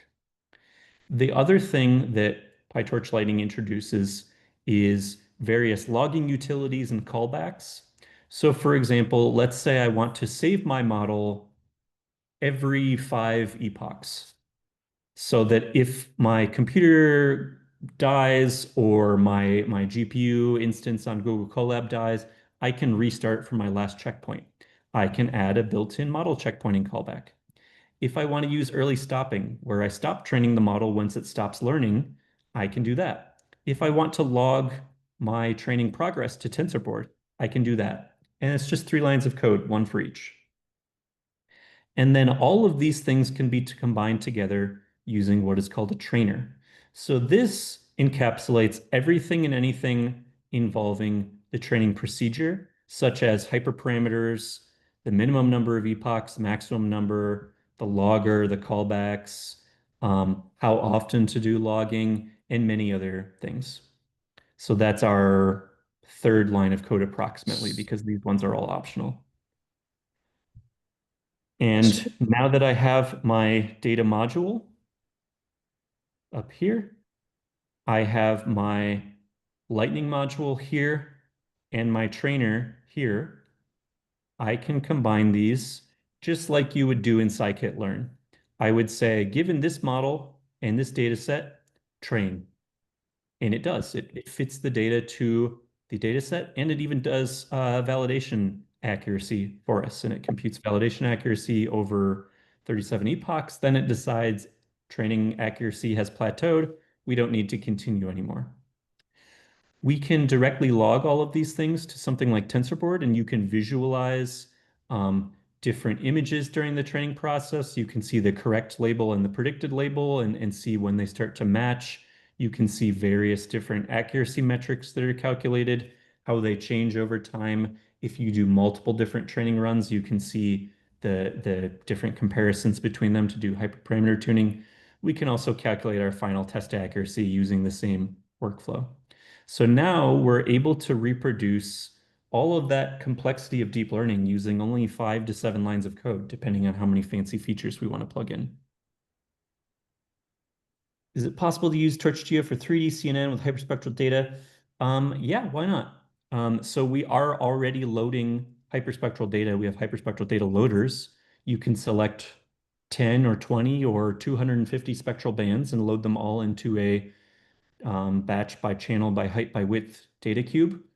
And we don't have a lot of built-in foundation models for hyperspectral data, but for example, the DOFA model is pre-trained on hyperspectral Nmap data, and there's other ones as well that are pre-trained for hyperspectral. But hyperspectral is an entire can of worms of its own, is quite challenging to work with. It's a very big data problem. A lot of people will simplify the problem and only do one-dimensional CNNs over the hyperspectral channel as opposed to a full 3D CNN just to save time. But you can do it, it's just very slow. Good question. Okay, so with PyTorch Lightning, we took our original tutorial, which was maybe 100 lines of code, and we reduced it to 5 lines of code. This is really cool. It's really useful for 2 reasons. For remote sensing experts who know little to nothing about deep learning, it abstracts away a lot of the complexities. But also for machine learning experts who know the complexities, they can also hide that and basically do a for loop over 10 different data sets and 10 different model architectures and quickly get experimental results for a paper. So we've reduced our 100 lines of code to 5 lines of code. Can we go further? The answer is yes. So TorchGeo also has a command line interface based on Lightning CLI. When you pip install TorchGeo, it installs a TorchGeo command that you can use on the command line. I can run torchgeo dash dash help, and I can see some of the options available to me, such as various subcommands like fit, validate, test. We've already seen these before. These are the things that we were just using with PyTorch Lightning. I can inspect the fit subcommand and see what options are available to me. And you can see there's hundreds of configuration flags to control how the training procedure works. So I can set a random seed. I can specify a configuration file, which I'll show in a second. I can use a specific accelerator, such as CUDA or ROCm or MPS. Um, if I have multiple GPUs, I can specify how many of them to use, how many nodes, and how many GPUs per node. What floating point precision should I use? What kind of logger should I use? Callbacks, epochs, steps, time, um, sanity checking, progress bars, gradient clipping, determinism, benchmarking, profiling, etc. So all of the things I might want to customize can easily be customized. And here are some of the options available. So like if you want to look at specific accelerators, they support CPU, GPU, TPU, HPU, whatever the hell that is, MPS, but by default it says auto. So it just detects what device is available on your system. Um, one of the really cool things about PyTorch Lightning is regardless of what computer you have, whether you have a single laptop with no GPU or you have a laptop, you have a node in the cloud with Google TPUs, or you have access to a supercomputer with thousands of GH200 GPUs. It's the exact same code. You just change this flag and now it runs on a completely different architecture with a completely different number of GPUs. It automatically does distributed training for you. So that was the TorchGeo fit command and all of the options available to us. We can also inspect the data module. Um, so this is the Lightning module. This is the classification task. We support binary, multi-class, and multi-label classification. You can specify your model architecture and your model weights, number of classes, channels, many different loss functions, etc. And with the data as well, you can specify anything that the data set knows about, such as the number of bands, workers, batch size. So how do I use all this? I create a configuration file. Lightning CLI supports YAML or JSON or command line configuration. So here's a YAML file specifying my trainer, my Lightning module, and my Lightning data module. So I have one single YAML file that I save on my computer, and then I just run torchgeo fit dash dash config and then the name of my YAML file. And that's all I really need. This one line of code and this YAML file are enough to reproduce any experiment from any paper that I've published in the last few years. This is really the gold standard for reproducibility. The goal is that you can reproduce any research paper with a single command, with complete automation, with guaranteed determinism and reproducibility. So we can do training steps here. We can do validation. So we'll give it our configuration file and we'll give it the checkpoint that we saved earlier during the training process. And then we can do the same thing during testing as well to compute test accuracy. I think I saw a question in the chat. Yes, I believe the recording will be shared. I don't know where, but if it's on YouTube, it will be on the TorchGeo YouTube channel. So check out our new YouTube channel, youtube.com/@torchgeo. Okay. So we've got about 25 minutes left. I want to quickly cover a few other things before we run out of time. I know this has already been a lot, and I don't want to overwhelm anyone. So some other things that you can do with the TorchGeo documentation. We saw getting started. This is the introduction to TorchGeo and TorchGeo. We saw basic usage, all of the components of TorchGeo. I didn't have a lot of time for this, but we also have specific case studies for applications you might want to do. So if you're doing something like hydrology or earthquake detection, we have user contributed case studies, little Jupyter notebooks that TorchGeo users have shared with us, with the rest of the community, showing you how they use TorchGeo to solve various challenges. So definitely check those out if you have time, but I don't have enough time to show them in detail today. The other thing you might want to ask is, this is all cool. How do I make it even better?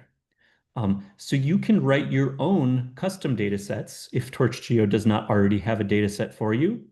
You can also contribute those back to TorchGeo. So for example, if you want to do a non-geo data set, that would be very similar to any existing PyTorch data set. So you would say from torchgeo.datasets, import non-geo data set. My new data set is a subclass. I might have a description specifying the number of classes or images or file formats. You can even advertise, hey, you should use my data set. Please cite my paper. So I want to make sure people get credit for their data sets as well.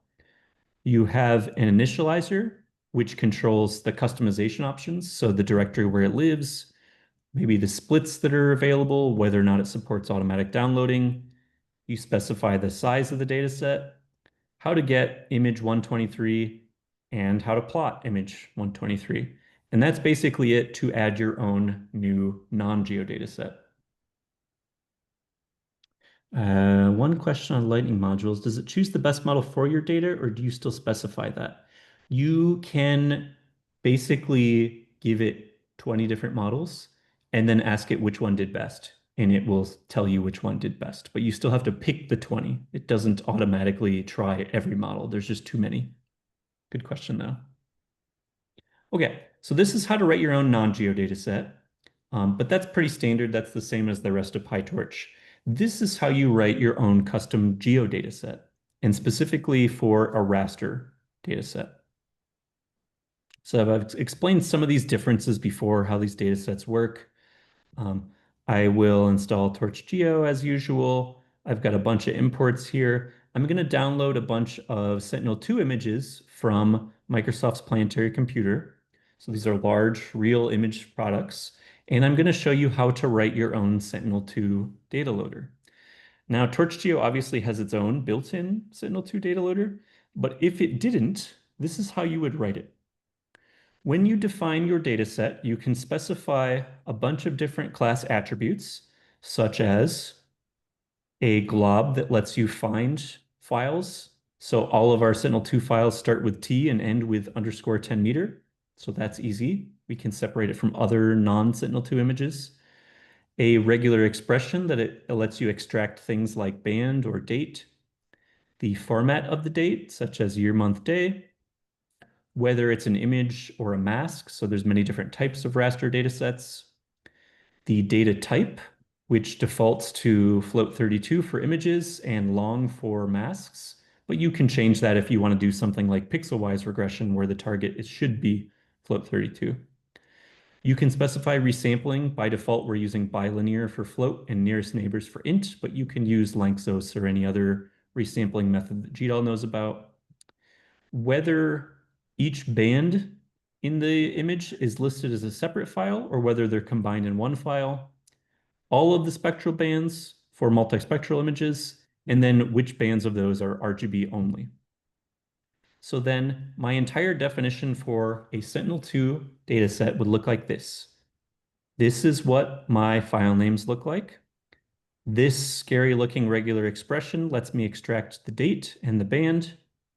This is the format of the date. So now I can extract the timestamp of the image. It is an image. Every file is a separate band. Here's some of the bands that I care about that have high resolution. Here's the RGB ones. That's it. That's the whole data set. And this works. And it works with every single other geo data set in TorchGeo. It's completely compatible. I don't need to do anything fancy to make it work. I can also add my own custom plotting method if I want. So I can specify, oh, you need to divide by 10,000 in order to get these RGB bands to visualize correctly. So I downloaded all of these random image tiles earlier. There might be someone in the room who can read this Sentinel-2 tile specification, but I will let people think for a second maybe where these images came from, and then I will actually show you what they look like. So I have my new Sentinel-2 data set with my real data. I have a seed, my random geosampler, my data loader, and for each mini batch, I'm just going to plot one image out of that mini batch. And the result is this. So this is actually Novaya Zemlya in the Russian High Arctic. This is where I did my undergrad thesis doing glaciology research with satellite imagery.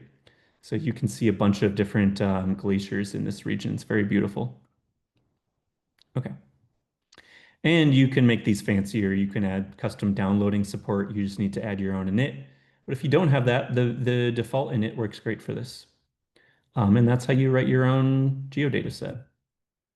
We also have tutorials for things like writing your own data modules, so you can see what that looks like. And then you can also extend some of the built-in Lightning modules. So this is one for semantic segmentation. We can, for example, add new parameters to control the learning rate. We can change the optimizers that are used. We can add a new metric to compute. We can add some model checkpointing and fancy things for learning rate decay. All of these can be incorporated into our Lightning module. So it's not that the complexity is gone, it's that the complexity is hidden. And if you still know what you're doing, you can override these things and get really good results with the default Lightning modules. I did not go there for my undergrad research. I wish. Unfortunately, it is Russia's nuclear weapon testing location, so even Russians can't go there. So it is quite off limits. It's also in the Arctic, so it's surrounded by ice 99% of the year, so you can't really get there without a nuclear submarine. Um, but we can go there with satellite imagery, and that's what remote sensing is all about. Okay. So I think that's all the tutorials I wanted to go over. Let me share some slides to wrap up. Okay. So you should be seeing my slides. Yell in chat if that is not the case. All right, no complaints so far. So to wrap things up, to conclude here,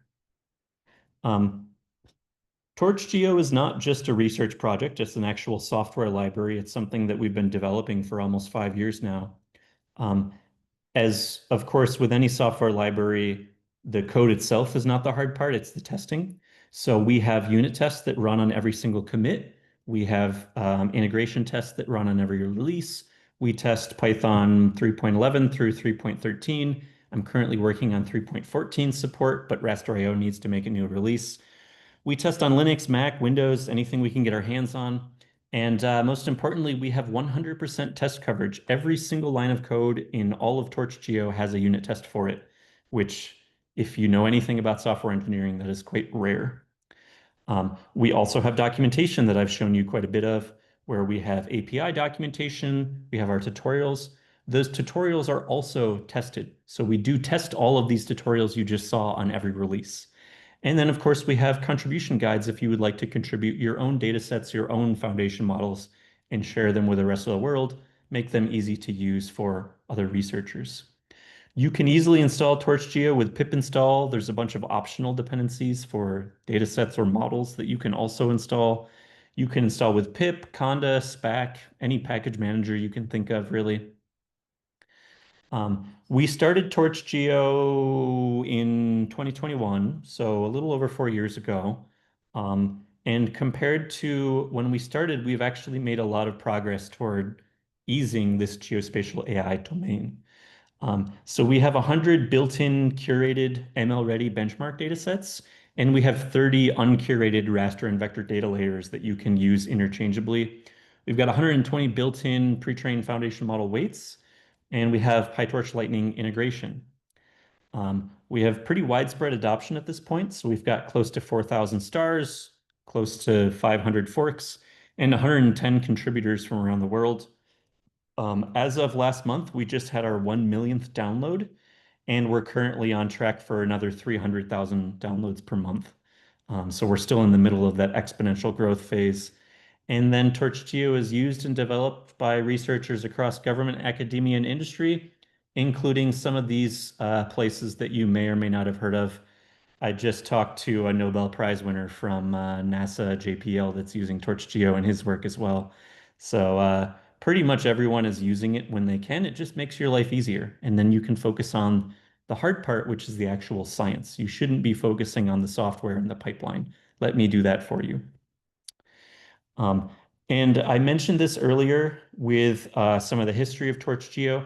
It actually started as an internship project that I did when I was at Microsoft. But since then, it's really expanded far beyond Microsoft. So there were a lot of people at UIUC and NCSA using it. And now there's people from all over the world using it. After about 4 years of being within the Microsoft organization, we decided we really wanted open and independent governance. We didn't want this to be a Microsoft product. We wanted this to be an everyone product.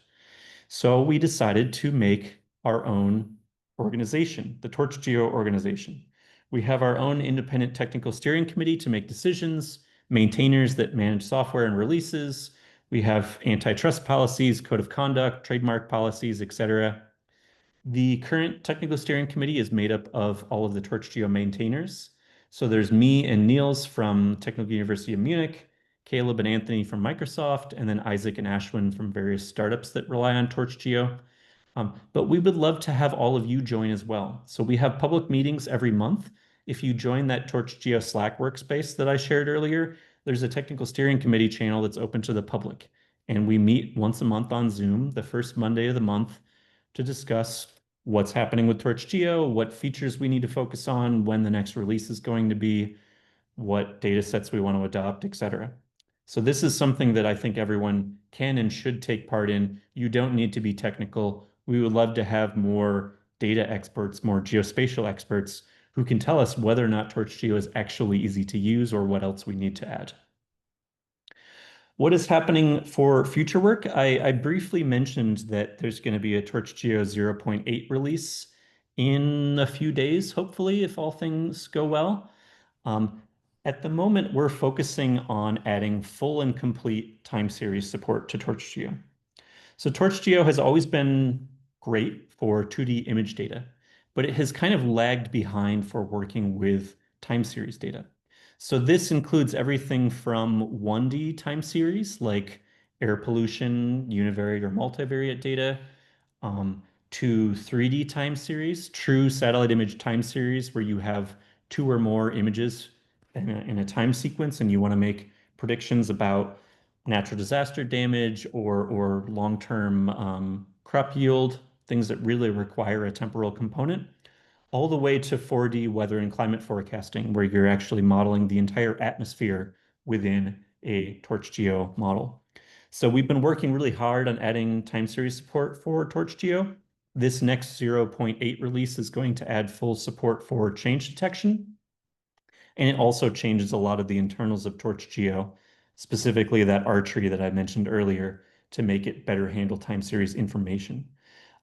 The next release after that, we're hoping will be a TorchGeo 1.0 release, which will have complete time series support and will add support for all of these things.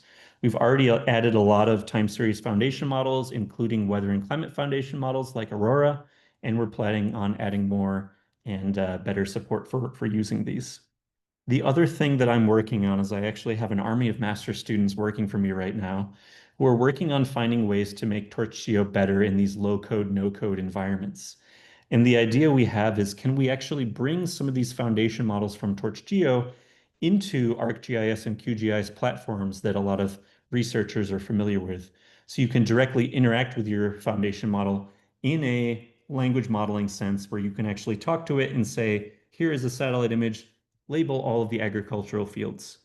And inevitably, it works, kind of, and it makes a lot of mistakes. But you iterate and say, actually, that field in the southwest corner, you did incorrectly. That's actually a parking lot. Can you fix that? And you iterate over time and you quickly label large sections of data without the tedious pixel by pixel process that people typically do.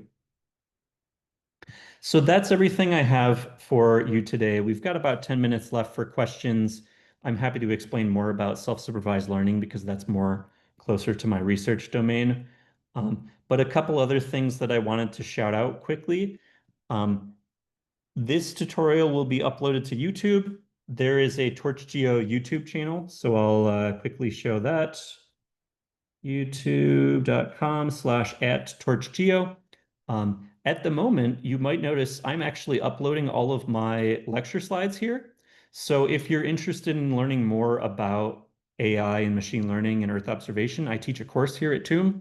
So I'm uploading my lecture slides and my lecture recordings every week, and I'll upload this recording as well. And then another thing, for those of you at UIUC, if you find this stuff really interesting and you want to learn more, my previous advisor, Arindam Banerjee, who's a machine learning professor in computer science, is going to be offering a course next semester called Geospatial AI. It's a CS 598 GAI, so look out for that in your course registration coming up. But those are probably the best places to learn more if you want to learn the nitty-gritty details of how AI works and how all of these data sets work. But that's everything I have. I'll start looking through the channel discussion here. Okay. Da-da-da-da. Thank you for the talk. Are Google Alpha Earth embeddings available through TorchGeo? Not yet. We could. When they were first released, one of the problems with Alpha Earth was that the model itself is not open source. So we can't actually add the model. You can't generate your own embeddings for your own data. You can only use the embeddings that are available through Google Earth Engine.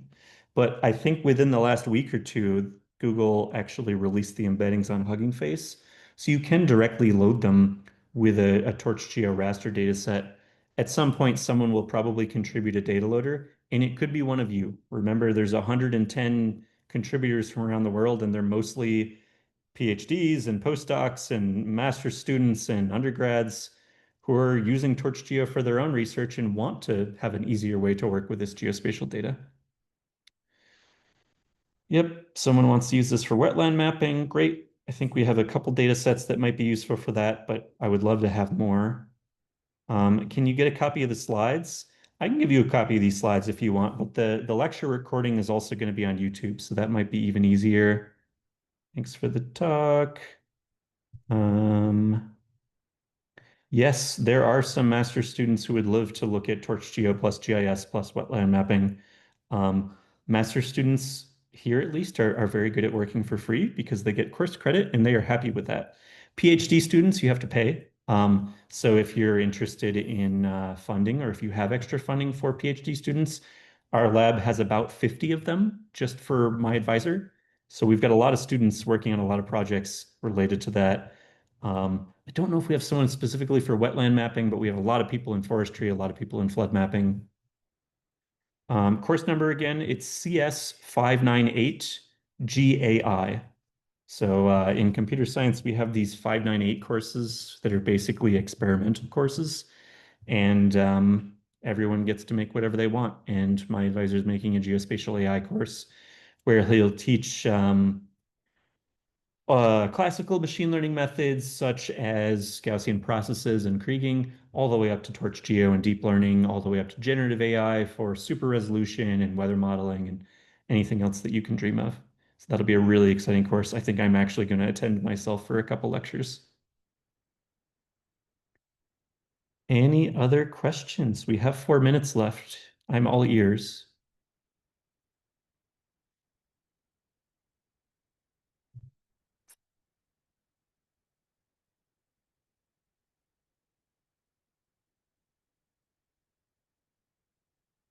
Well, if there's no other questions, you have the TorchGeo homepage, You can pip install it and play around with it. You know where to find the documentation.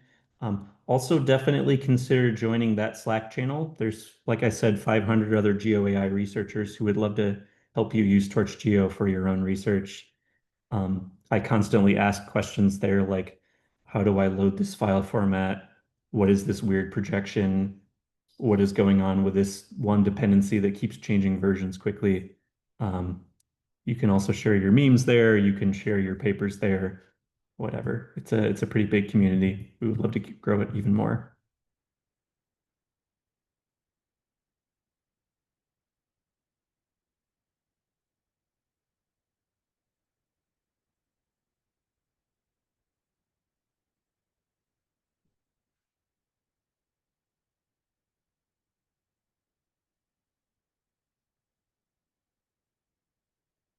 And if anyone wants to contact me, my email is adam.stewart@tum.de. But realistically, Slack is faster. So if you join our Slack, you can just directly message me anytime. That's probably the easiest way to keep in touch. Also, please open issues. If you find bugs or features that are missing that you want, don't say that TorchGeo sucks. Fix it. Add these features. Tell us to add these features. We can make it better together. Oh, yes, self-supervised learning. I don't know if this Zoom is going to auto end soon or if I can spend like 5, 10 minutes explaining this. Um, Let me share screen again. Da-da-da. So I just gave a talk on this recently. Um, okay. So what is self-supervised learning and what is a foundation model? Why is it fancy? I think it's a little easier to explain by talking about language models first. So if you look at the history of language modeling, a lot of the early models were kind of task specific. If you wanted a model to retrieve information, you made a search bot like Google. If you wanted to answer a question, that's a different model. If you wanted it to translate between two languages, that's a different model. We would like a single foundation model that can kind of do anything. If you look at something like language translation, this is a particularly challenging example where you would actually need one model to go from English to German and a different model to go to English to French. If you wanted to reverse this, you would need a third model. So each model is trained with, previously in a supervised fashion, you would have to take an entire document or thousands or millions of documents, and you would have to translate them in multiple languages and train a model to go from one to the other. Instead of teaching a model how to translate from English to German, can we teach a model language? So there's different types of learning paradigms. I've shown a lot of examples of supervised learning where given an image and an expected label, you can train a model to go from X to Y. You've also probably seen unsupervised learning. This is things like k-means clustering, where you don't have any labels at all, but you can still look for similarity. You can still look for patterns. You can still look for clusters. Self-supervised learning is somewhere in the middle, where you have your input image and you have some sort of augmentation or modification to that image. And your goal is to predict what happened and how it happened. So some examples, if I want to train a language model, instead of giving it sentences in different languages and going from one to the other, let's start with teaching it language. If you try to fill in this blank, it should hopefully be obvious that I am talking about weather, but it could also be weather report, but something weather related. So you're learning the relationship between the noun weather and the adjectives cold and rainy. If I asked you, what are we going to eat for? Well, here's a little harder. Now it's probably breakfast, lunch, dinner, but it could be lupper, it could be brunch, it could be other things. So now you start to learn word frequency, which words are more common than others. And then finally, Adam is a blank teacher. I can hear all of you shouting in your heads, amazing. Unfortunately, amazing is not right because it's a, not an, but you could say fantastic. That would be valid. So now we're learning nouns and adjectives. We're learning grammar rules. This kind of fill in the blank logic, that's actually how large language models like ChatGPT are trained. You fill in one blank or an entire sentence of blanks, or given a paragraph, predict the next sentence or the next paragraph. This lets you work without labeling any data. You just make a prediction. We have an unlimited supply of text on the internet, so we don't need to worry about any of not having enough data, and we can randomly mask out words and predict them. We can also do the exact same thing for images. So here I have an image of an adorable fox. If I randomly remove 75% of the pixels and ask the model to predict the missing pixels, the only way that it can learn to do this task correctly is by learning the relationship between low-level and high-level image features. So it sees things like texture and color and fur. It sees things like this looks kind of like an ear. This looks kind of like an eye. Well, most pictures that I've seen before have two eyes, so maybe there's another eye over here. This is a half a circle. It's probably a full circle. There's probably another ear over here. And eventually it learns the whole process. And this is basically how self-supervised learning works for image models. I have a whole bunch of other slides on foundation models in computer vision, but I don't want to waste too much more time on that. Okay.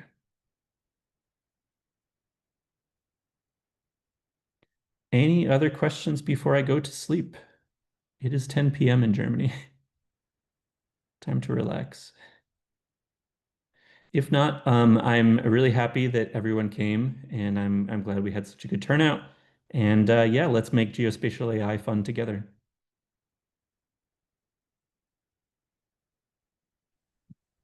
Thank you for this, Adam, and I will definitely share the link of the recording with everyone. So yeah, and Awesome. thanks to everyone for being here today. All right.